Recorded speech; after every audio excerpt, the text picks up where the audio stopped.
do céu ao inferno, uma alegria intensa que se transforma na mais profunda tristeza, um amor muito lindo que por causa de uma atitude acaba se transformando num ódio muito, muito profundo. Tudo isso, se você reconheceu de alguma forma, acaba estando relacionado ao transtorno de personalidade borderline. Isso porque a principal característica do transtorno de personalidade borderline é a desregulação emocional, que acaba gerando insegurança, impulsividade, instabilidade emocional, prejudicando principalmente, mas não apenas, os relacionamentos sociais e familiares dessa pessoa. Quem sofre com um transtorno de borderline reconhece que é um sofrimento muito intenso. Em algumas literaturas já foi tido como o transtorno de borderline para a pessoa que sofre é como se ela estivesse sofrendo com queimaduras de 3º grau no sentido emocional. Hoje eu quero que você entenda o que é o borderline, seus principais sintomas e tratamentos. Fica comigo até o final.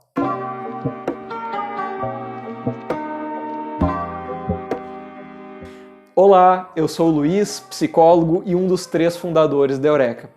E aqui no canal da Eureka eu quero te trazer informações seguras e didáticas sobre o que é, afinal de contas, o transtorno de personalidade borderline. Diferente de outros transtornos mentais, por exemplo, transtornos de ansiedade, transtornos de humor, os transtornos de personalidade são caracterizados por serem egocintônicos. E o que esse termo técnico quer dizer é que a pessoa não tem tanta clareza de que o que ela está passando é configurado, é entendido como um transtorno. Ela reconhece como parte de si, como parte de sua história, como algo normal. É o jeito dela, é a minha personalidade, é como eu sou. Isso não quer dizer que a pessoa sofra mais ou menos. Pelo contrário, infelizmente, os transtornos de personalidade, eles são caracterizados por prejuízos em todas as esferas da vida e, no geral, são transtornos que surgem desde a adolescência. Como eu disse antes, o transtorno de personalidade borderline, ele é caracterizado por desregulação emocional, mas as suas raízes costumam estar ligadas à infância e à adolescência. Isso porque, para desenvolver uma desregulação emocional, é entendido que o indivíduo precisa não apenas ter uma predisposição biológica, genética, de, primeiro, sentir as emoções num nível muito mais extremo. Então, os altos são muito altos, os baixos são muito baixos. Segundo, as emoções vêm com muito mais facilidade. É uma pessoa que sente mais e também com muito mais frequência. E terceiro, é muito mais difícil, demora muito mais para aquela emoção passar. Então, enquanto uma pessoa que não tem o transtorno de personalidade borderline vai passar por emoção, digamos que por 5, 10 minutos, a pessoa que sofre com borderline pode ficar muito mais tempo imersa naquela emoção. É claro, você já deve ter entendido, o sofrimento também é muito maior. Só que não para por aí. Para que a gente possa entender a desregulação emocional como um todo, a gente também precisa reconhecer que essa pessoa passou por um ambiente invalidante. No geral, essa pessoa, no seu período de infância, teve um ambiente familiar e escolar invalidante.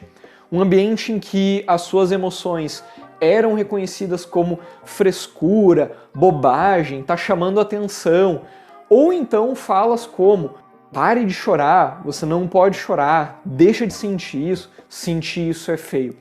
Toda essa invalidação não apenas acaba elevando o sofrimento dessa pessoa, como também nos leva para o terceiro problema de quem sofre com borderline, que é, no período de infância e adolescência, essa pessoa, nos ambientes familiar e escolar não aprendeu a lidar com toda essa carga emocional.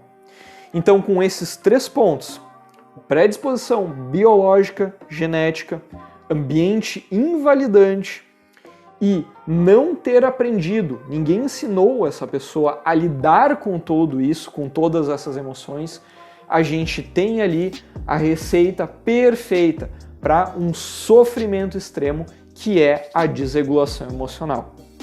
A gente tem aí então o transtorno de personalidade borderline.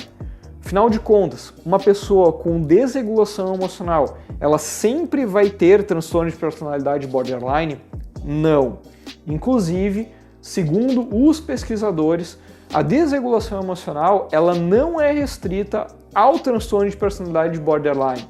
Cada vez mais se fala que também na bipolaridade existe um componente muito forte de desregulação emocional. Ainda assim, se aplica para o transtorno de personalidade borderline os outros 2 fatores. Quais são? Ambiente invalidante e não ter aprendido técnicas para lidar com toda essa carga emocional. Muito se fala que necessariamente uma pessoa com transtorno borderline sofreu, seja de um abuso físico, sexual ou bullying durante o período da infância, traumas muito grandes. Mas não é necessário, obrigatório que a pessoa tenha sofrido com traumas. Isso não é verdade, tá bem? Ainda que exista sim uma correlação e uma frequência elevada de casos, isso não é regra obrigatória para a pessoa ser diagnosticada com o transtorno de personalidade borderline.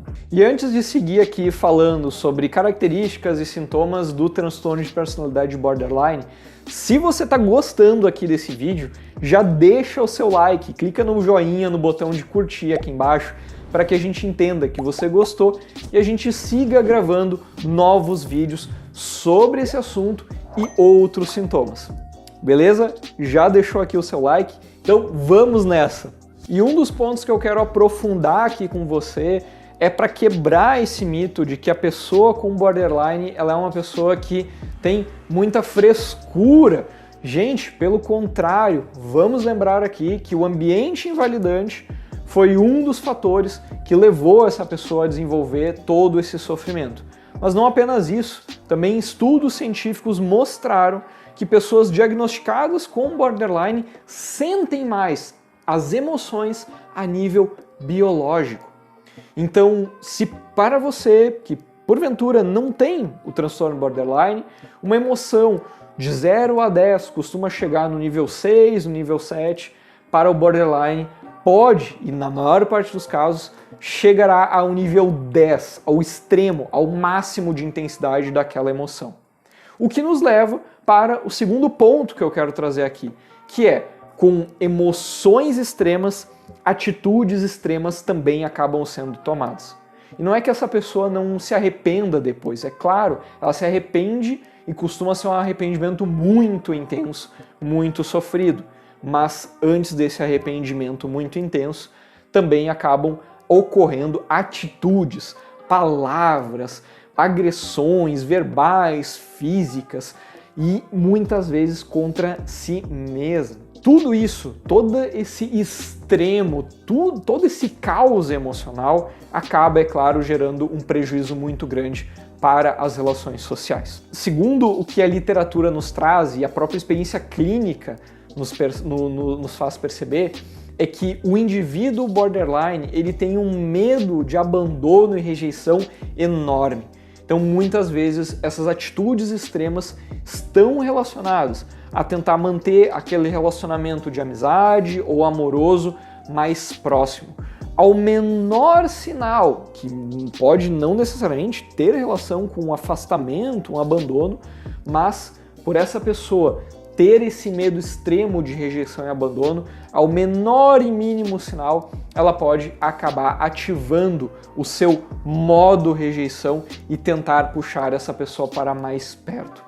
Em muitos casos, é claro, acabam rolando chantagens emocionais, o que não quer dizer que essa pessoa tem lá um plano maligno, maléfico, para tentar atrapalhar a vida dos outros. Não é assim que funciona no borderline. A pessoa está tentando lidar com essas emoções, esse caos interno, da melhor forma que ela pode, ainda que não seja uma forma tão efetiva, tão saudável assim, mas é a forma que hoje ela sabe lidar com isso.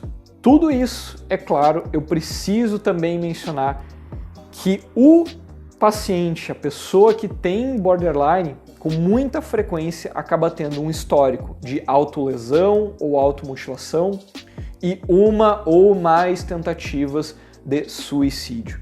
Eu sei que esse é um tema pesado e forte, mas eu não me sentiria à vontade de finalizar aqui esse conteúdo sem antes trazer essa característica para você.